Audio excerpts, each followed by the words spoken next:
Hey, what's up, everybody? I figure I get a chance to discuss my review on what I thought about Mission Impossible: Dead Reckoning Part One, which is uh, a two-part, movie. Which in this case it's the seventh movie, but then the eighth movie will come out next year.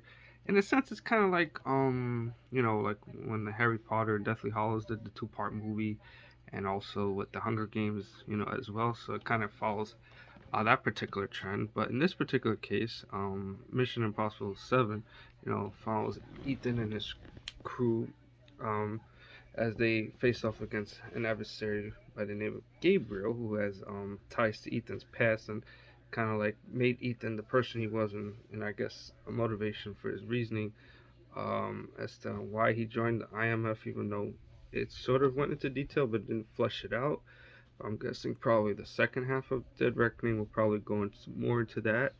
And then there's also this artificial intelligence called the Entity, which I guess when it's like a set of like two keys that when it can combine together can be um, very powerful against machines and other type of technology and things like that. So it's kind of like eerie and scary how technology can be fascinating, helpful, but it can also, how would I say it, like in the wrong hands could create a lot of damage.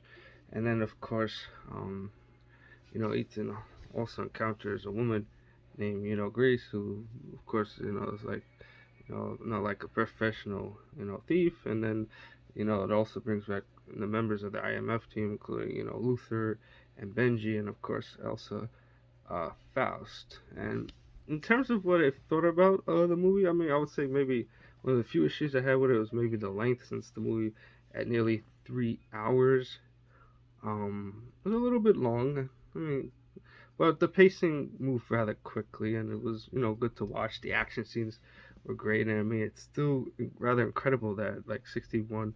I mean, yeah, 61 that Tom Cruise could still pull off those incredible stunts, and that he can still even do it, even 27 years later.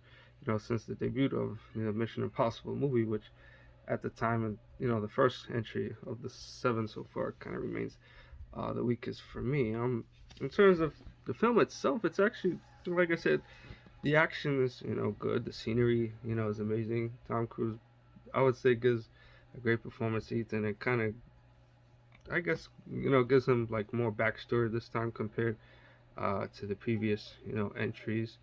So I thought that was cool, and it also brings back Henry Czerny's character Eugene Kittredge, who hasn't, the former IMF director, who hasn't been seen since the original movie. So it's kind of cool to bring him back as a way of kind of bringing the story full circle, which I thought was rather nice to see. So I would say for those that have seen the previous Mission Impossible movies and even the series, then I would definitely say to see it, since it seems like with every movie that has the action scenes and managed to surpass its expectations. And it's kind of cool how in this one that you get to see like a train fight, which in a sense was kind of like an homage to the original Mission Impossible movie, which I thought was pretty cool to see.